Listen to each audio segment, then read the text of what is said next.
एक वन में एक ऋषि रहते थे। उनके डेरे पर बहुत दिनों से एक चूहा भी रहता आ रहा था। यह चूहा ऋषि से बहुत अधिक प्यार करता था। जब वह तपस्या में मग्न होते तो वह बड़े आनंद से उनके पास बैठ जाता और भजन भजन सुनने लगता, और यहाँ तक कि वह स्वयं भी ईश्वर की उपासना करने लगा था। लेकिन कुत्ते, बिल्ली और चील कौवे आदि वह सदा उससे वह डरता रहता था और सदमा सा हुआ रहता था। एक बार ऋषि के मन में उस चूहे के प्रति बहुत दया आई और वह सोचने लगे कि यह कैसे बेचारा चूहा हर समय डरा सा रहता है, क्यों ना इसे सिर बना दिया जाए ताकि इससे बेचारे पर डर समाप्त हो जाए और यह बेधड़क होकर के हर स्थान पर घूम सके।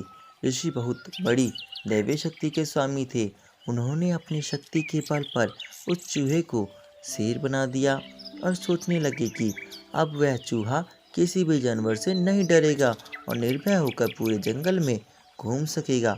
लेकिन चूहे से शेर बनते ही चूहे की सारी सोच बदल गई। वह सारे वन में बेधड़क घूमता और उससे वह सारे जानवर डरने लगे और प्रणाम करने लगे।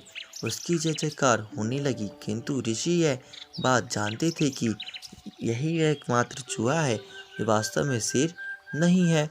अतः ऋषि उससे चूहे से समझाकर के ही व्यवहार करते थे। वह चूहे को उसको उसी हिसाब से समझाते थे। ये बात चूहे को पसंद नहीं आई कि कोई भी उसे चूहा समझकर ही व्यवहार करे। वह सोचने लगा कि ऐसे में तो दूसरे जानवर पर भी बुरा असर पड़ेगा। लोग उसको जितना मान करेंगे उससे अधिक घृणा और अनादर करना आरंभ हो जाएगा।